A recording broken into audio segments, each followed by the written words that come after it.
بركاته من الليث يراها यरा नाम है रकम बच्ची का यरा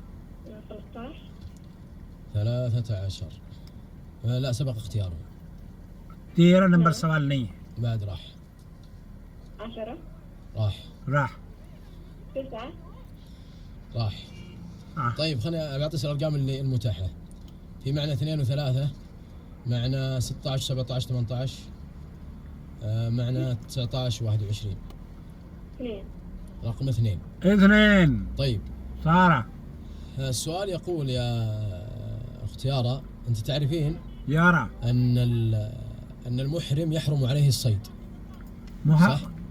احرام में शिकार नहीं कर सकते जानवर नहीं मार عليه सकते الصيد. ठीक है إذا دخل بإحرام النبي صلى الله عليه وسلم حتى لما صيد له لم يأكل عليه الصلاة والسلام. طيب السؤال يقول صيد البحر، نتكلم عن صيد البحر الآن، هل هو محرم ولا جائز ولا مكروه؟ ها. جائز. نشوف. समंदर का الإجابة صحيحة. أحسنت समंदर إجابة का صحيحة. शिकार الله जायज يعطيك है العافية. إذا الصيد المحرم هو صيد البر.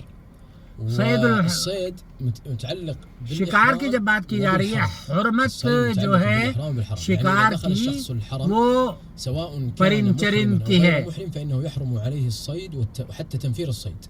لكن احنا نشوف الحمام جنب الحرم ما حد يهشه ولا يقول له شيء. ये जैसे कबूतर है चिड़िया है خارج الحرم فإن الشخص إذا دخل في الإحرام وكان خارج الحرم فإنه لا يجوز له أن يصيد، ولو صاد صيدا فإنه يكون ميتة لا يجوز أكله، ولو صيد لأجله فلا يجوز أيضا هو أن يأكل من هذا الذي صيد لأجله. لكن لو صاد شخص صيدا لأجله هو ثم قدمه للمحرم तो समक का खाना या फिश का शिकार करना जायज है। النبي صلى الله عليه وسلم